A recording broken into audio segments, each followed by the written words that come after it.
Hi again. So where am I today? Okay, well I'm on the Leicester line of the Grand Union Canal at a place called North Kibworth Marina.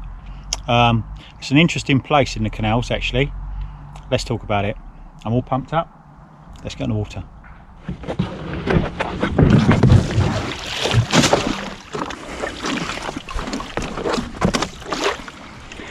Well, I think I've been let down by the meteorological office, to be honest, today. They said it was going to be sunny by now. It's anything but.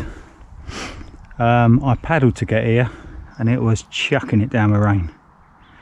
Never mind, Dave. Every paddle's a good paddle.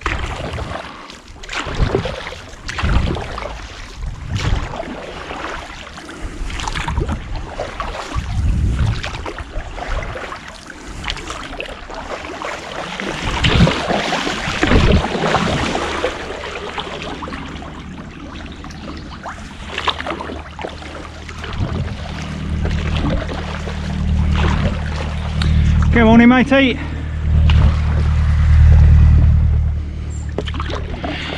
So way back in 1793, an Act of Parliament was passed to build a canal from Leicestershire to Northamptonshire.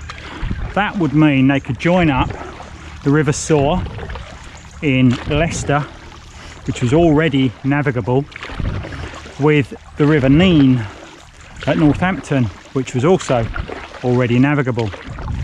Now, what that meant was designing a canal that would go really all over the place, out of the bottom of Leicester, snake around all over the place, through the hills, over the hills, under the hills actually, through Market Harbour, and all the way through to join up with the River Nene at Northampton. So in 1793 they got the act to do that and they started to build. Now they built about a dozen locks out of the bottom of Leicester and a very long canal at Sapperton and a reservoir to feed the canal also at Sapperton, and they ran out of money.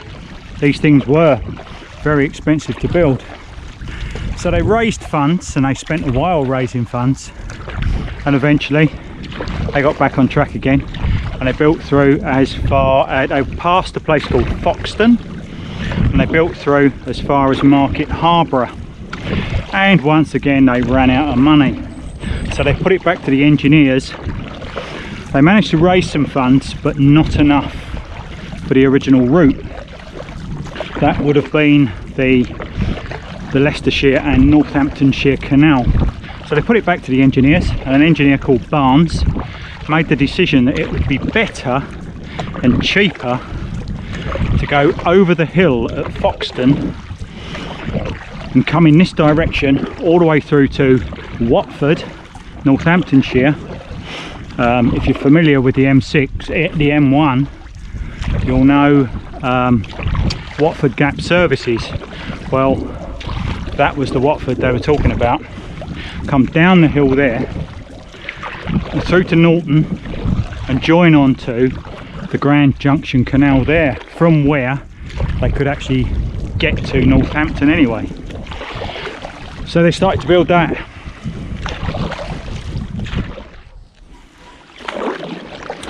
So at Foxton they had to build a flight of locks, 10 locks, to take them up 82 feet onto a ridge. That ridge was it followed the 410-foot contour across the hills towards Watford, and at Watford they had to build 7 locks to take them down 32 feet off of that ridge and down towards Norton. So they had locks going up at the beginning at Foxton and they had locks going down at Watford.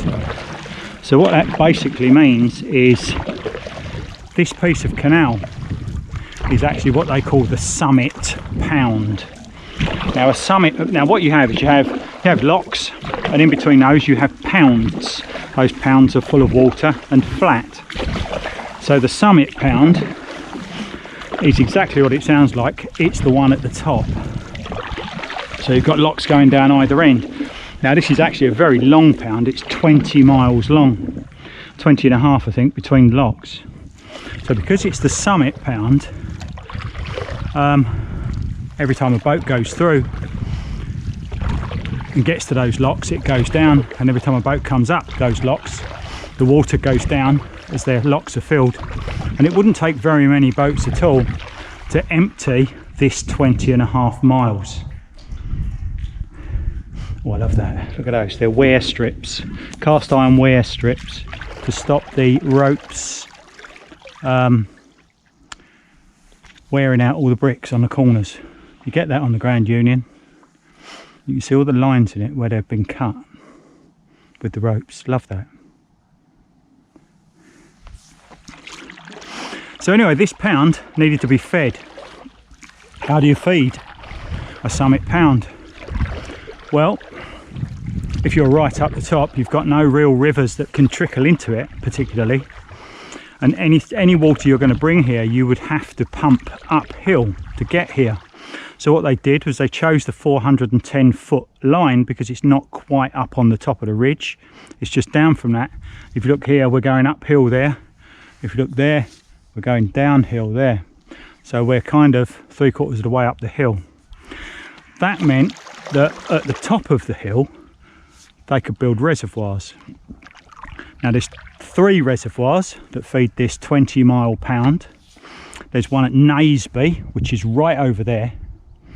There's one at Welford, which is right down there, and just above that there's the next one up, which is Solby, joined to Welford. So effectively it's 3 separate reservoirs. Naseby actually I think is the largest reservoir on the system actually, feeding this pound. Now they had to get that water to here, so what they did was, and what they always do, is they build a canal feeder. Now if we look, that's the Grand Union Leicester line coming up there and going that way, and this is the arm that goes to Welford. Now originally it was built just as a feeder. Let's explore that.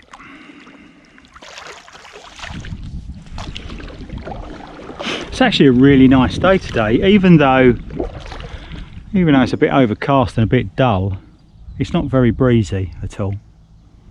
And it's a nice place to be. There used to be a mill over there, by the way. This line of bushes there, that's actually the River Avon that goes through Stratford, and at Stratford it's a really big river. It goes all the way down and through to Tewkesbury where it joins the River Severn, but it originally pops out of the ground at Naseby, which is 5 miles over there. And yeah, it goes through a mill, or used to go through a mill over there.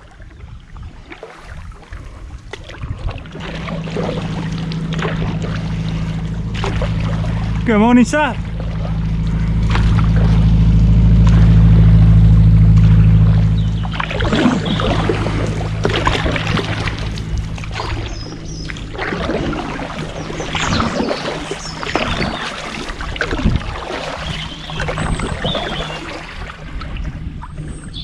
That's a cracking mooring you got there, isn't it? Right, isn't it? That ain't bad at all. Yeah. Very nice.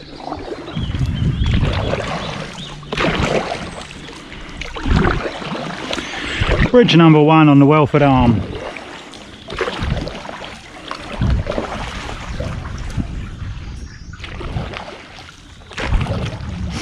So as I said, this was originally built just as a canal feeder, coming from those 3 reservoirs. Now obviously they decided it needed to be a fairly wide one, because it needed to do quite a lot of work, and if you're going to make it a wide one you might as well make it navigable.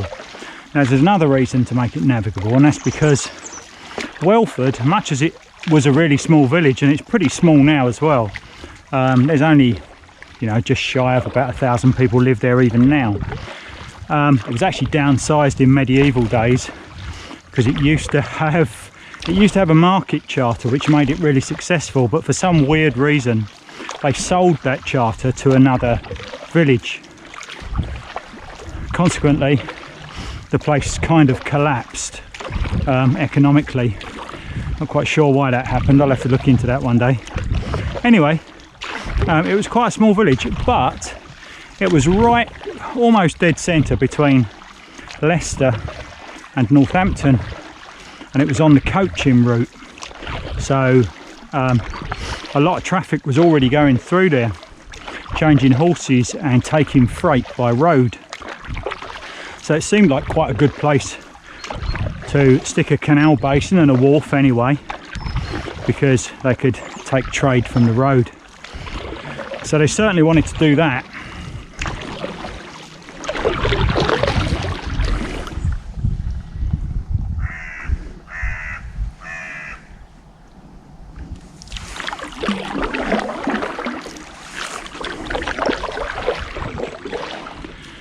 Now another good reason to go to Welford is because it's up on top of the hill, or very close to the top of the hill, and there's lots of outcrops of limestone around here. It's a very big area for limestone. Consequently, they built lime kilns here.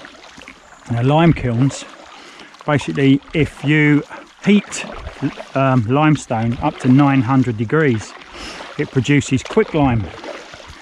So they had lime kilns where they stuffed them full of limestone, put a load of heat under them, and waited until they got to the right temperature, then let them cool, empty them out, took the quicklime out. Now quicklime was used for two things.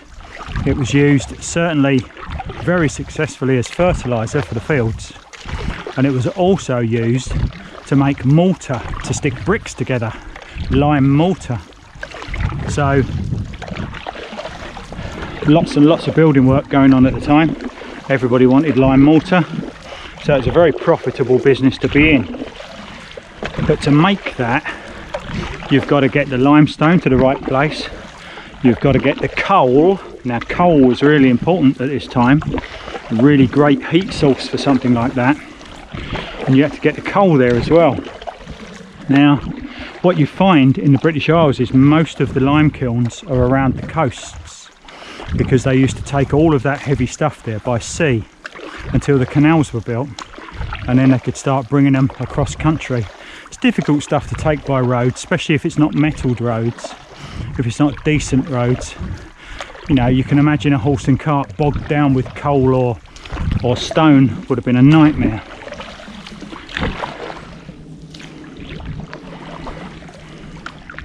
So the production of lime at around 1800 was quite a clever process actually.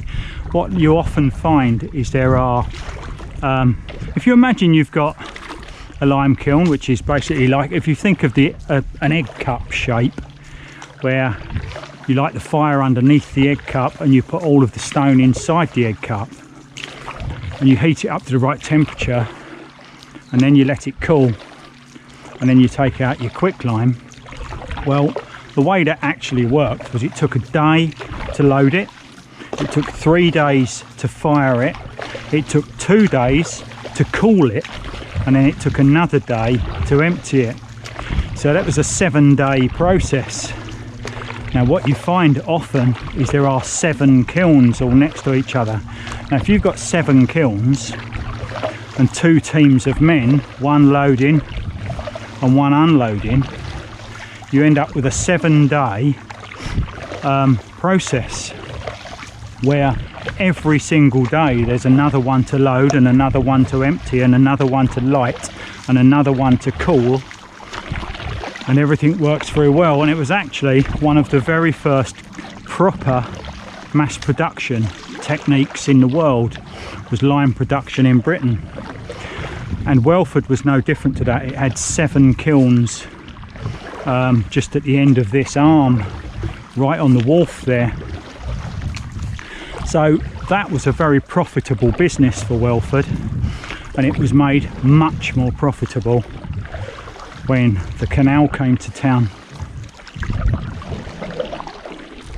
Bridge number 2, a wooden bridge. I imagine this would have been probably a lift bridge at one time.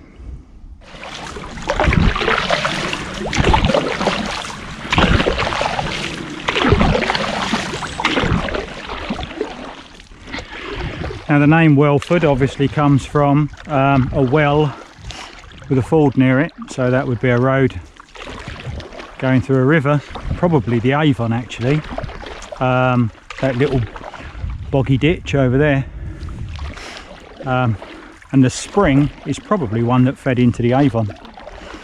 It's been there's been people here for thousands of years. They found an Iron Age roundhouse, or at least the remains of an Iron Age roundhouse, just not far from here, just on the bank of this pretty much. There was also an abbey here with canon monks there.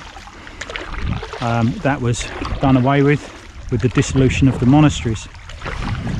But yeah, so the canons were here at one time as well in their abbey.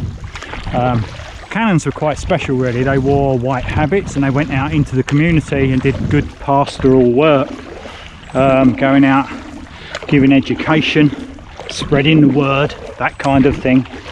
But I think they were probably the good ones mostly.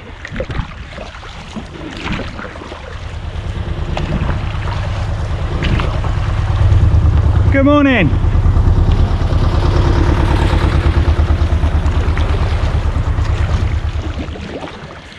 Now Welford Arm being a feeder for the Grand Union Canal, what that means is it comes down from a hill. Now because it comes down from a hill, you can't have a sloping canal, they don't work. Still water tends to like to find its own level. Consequently it needed one lock put in it. They obviously felt it was worth making it navigable right the way through to the centre of Welford, because locks are quite expensive things to build. They wouldn't have done it unless they felt it was, you know, going to make significant amounts of money. And I'm actually just coming up to it now. Now if you notice here, the towpath is on that side, and when we get to the lock, the towpath's on the other side actually, going through. Consequently, to get the horse across, they needed a bridge. This would have been a lift bridge here that slammed down into that ledge there. You can see where the old hinges were for it. That's lovely. I think they should put it back.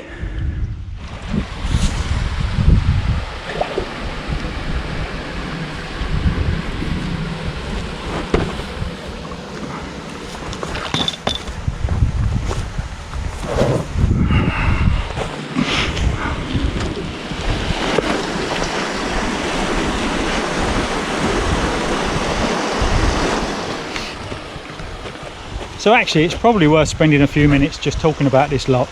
Okay, so how the locks work, just in case you're not familiar, what you've basically got is you've got a column of water that you can lift and you can drop. So if a boat wants to come this way, you fill up the lock by closing these gates, opening up the paddles at that end, there's sluice gates, so you can bring all of the water in from the high end.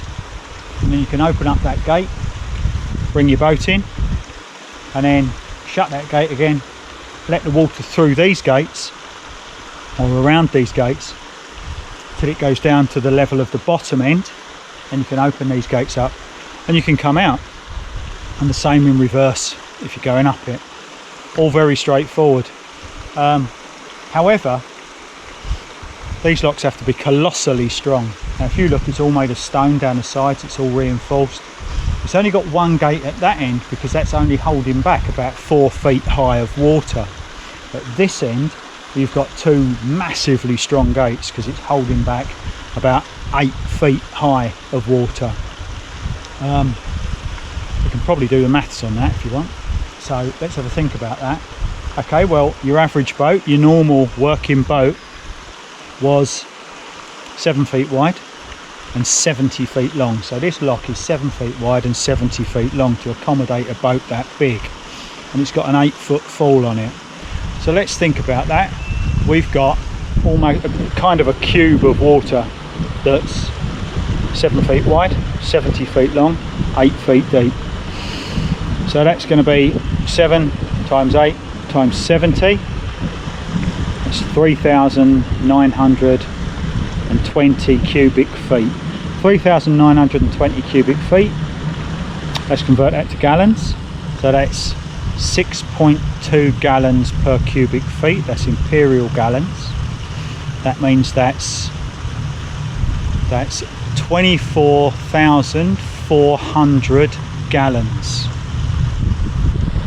Now if you think of that as £10 a gallon, that's 244,000 gallons, sorry, £1,000, 244,000 pounds in weight, which is about 109 tons.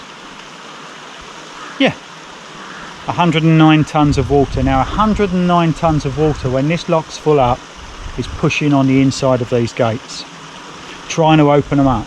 Now the great thing about that, if you look at these, when they close in a V formation pointing towards the weight. That means that all of that weight concentrated on those gates does its damnedest to push them this way, but instead what it actually does is that weight forces those gates together until they're sealed up tight.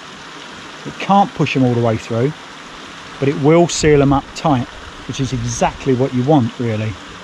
So really strong gates, seal up wonderfully tight, with in this case 109 tons of water pushing against them, trying to slide out this way. Colossally strong stuff, really. We underestimate the weight of water, I think, and we underestimate the engineers and the builders that made our canals. They're absolutely wonderful things and wonderful engineers. Anyway, back on the board.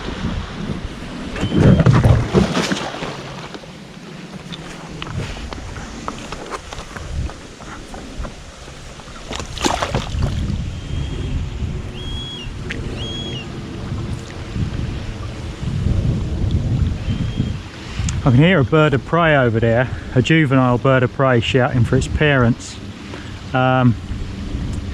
It's either going to be a buzzard or it's going to be a red kite. I did see a red kite earlier, so my money's on red kite.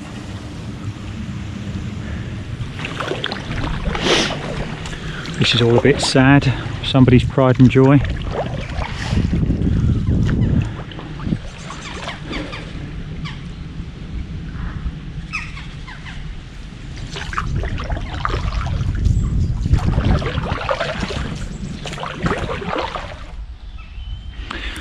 So the Welford Arm, in fact, the whole of the 20 miles of Pound was finished in 1814. Foxton Locks and Watford Locks were all finished at the same time, and it was all opened for traffic in 1814. I'm just looking at these trees, and they were probably actually saplings about then, weren't they? It's quite nice.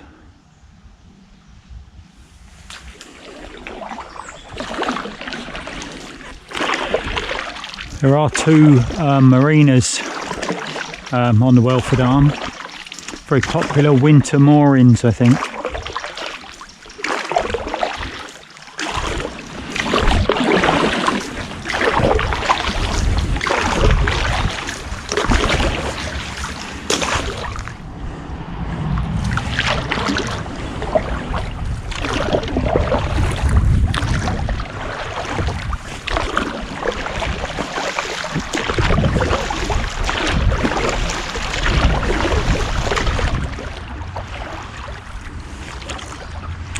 So here we are at Welford Wharf, 1814. That's a lovely building, isn't it? I love that. We don't make buildings like that anymore, do we? Got quite good facilities here, actually.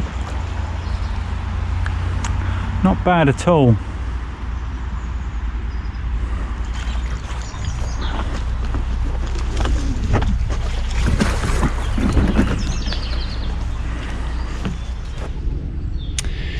So the sun's coming out at last. How good is that? What a great paddle, another great paddle. Love it.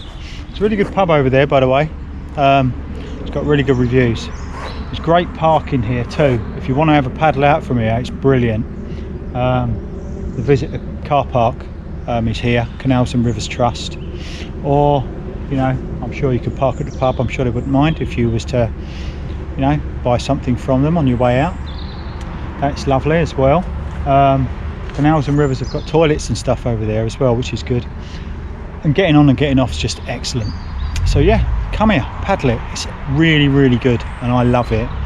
Anyway, like, subscribe, stay tuned, and happy paddling.